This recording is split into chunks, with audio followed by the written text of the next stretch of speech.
In this first story, it starts on a Wednesday that felt completely ordinary. The kind of day where the loudest thing in the building was lockers slamming and the distant buzz of a broken fluorescent light, until the intercom crackled to life and the principal's voice came out strained, shaky, announcing a lockdown that made no sense because there was no threat reported, no police cars outside, no shouting in the halls. Just a sudden command for teachers to lock doors, cover windows, and keep students silent. And as the clicks of deadbolts echoed through the school, people began to realize something was wrong. In a way, drills never feel wrong, because drills have a rhythm, and this didn't. Phones buzzed with confused messages. Teachers whispered reassurances they didn't believe themselves.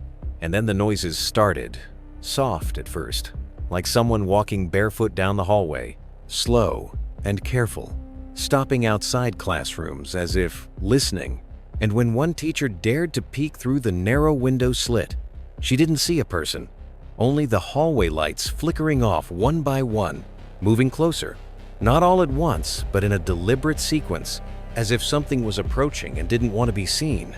Over the intercom, a second voice cut in, quieter, almost overlapping the principal's earlier message, repeating the lockdown code in a flat, emotionless tone that no one recognized.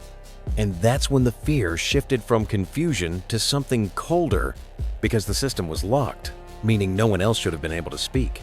Students later said they heard their own names whispered from the hallway, spoken in voices that sounded familiar but wrong, like recordings played back slightly too slow.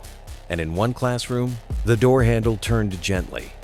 Not violently, not urgently, just enough to let everyone know something was testing it. Cameras caught shadows passing under doors with no feet attached. And in the main office, every phone began ringing at once, displaying extensions that didn't exist, numbers too long to be internal lines. Police eventually cleared the building, finding no intruder, no forced entry, no explanation. But they couldn't explain why every classroom clock had stopped at the exact same minute, or why the lockdown alert was still active on the system hours later, replaying itself automatically even after power was cut.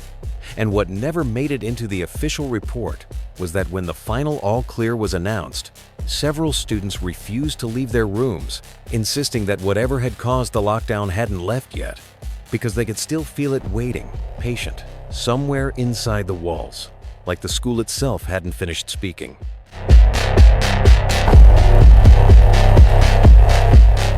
In this second story, the lockdown didn't start with an announcement at all. It started with the doors slamming shut by themselves during last period, metal snapping into place so hard the sound echoed through the entire building, and teachers froze because the intercom stayed silent for a full 30 seconds, long enough for panic to bloom before the principal finally spoke, breathless, ordering everyone to stay put while he tried to figure out why the system had activated on its own.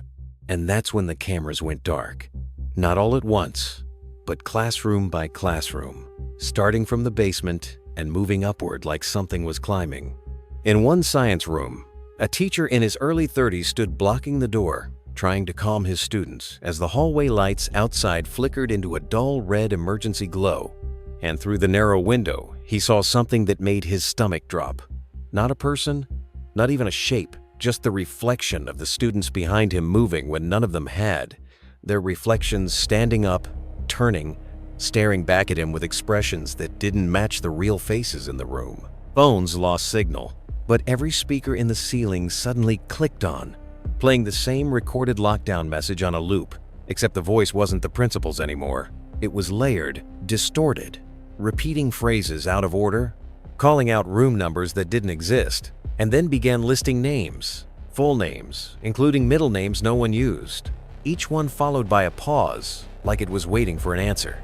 Down the hall, a janitor radioed for help, his voice shaking as he described lockers opening and closing on their own, banging in a pattern that felt intentional.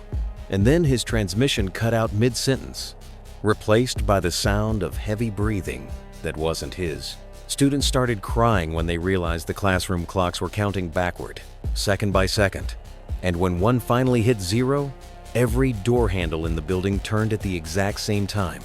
Slowly, gently, like whatever was inside the halls wanted to remind them it could get in whenever it wanted. Police arrived to find the school sealed tight, alarms still blaring, but no way to shut them off. And when power was finally killed, the noise didn't stop. It just changed, turning into a low hum that seemed to vibrate through the walls themselves. The official report blamed a systems failure, a cascade error, stress, mass panic. But what no one could explain was why, days later, teachers kept finding new lockdown notices printed from machines that weren't plugged in, or why some students still refused to enter certain classrooms, claiming that if you stand quietly long enough, you can hear the school practicing the lockdown again, getting it ready for next time.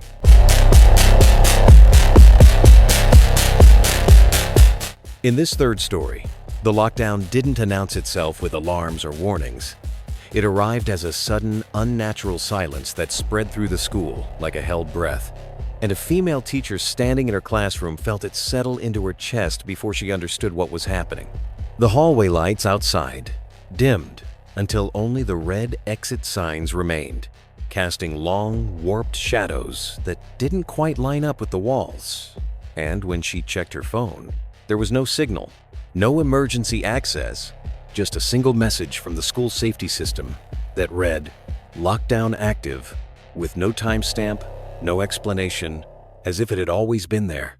Doors began locking on their own, not all at once, but one after another, in a slow, deliberate pattern that felt thoughtful. And when she tested her classroom door, the handle wouldn't budge, warm beneath her palm like someone had just been holding it. Students whispered behind desks, trying not to cry.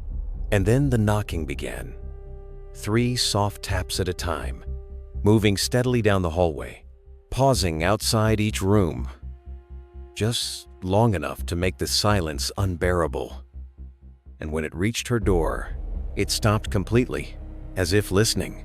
The intercom clicked on at last, but the voice wasn't the principal's, calm and patient, repeating classroom rules out of order, blending them with fragments of old announcements, and then saying her name clearly, even though she hadn't logged into the system that day. With every word, the students' shadows on the wall lagged behind their movements, drifting a second too late, and the clock above the whiteboard began ticking backward, slow and steady. Cameras later showed lockers denting inward as something passed through the halls, ceiling tiles shifting without falling, and clocks stopping one by one as if counting something down. When police finally arrived, they found the building sealed tight, every student accounted for, no sign of forced entry.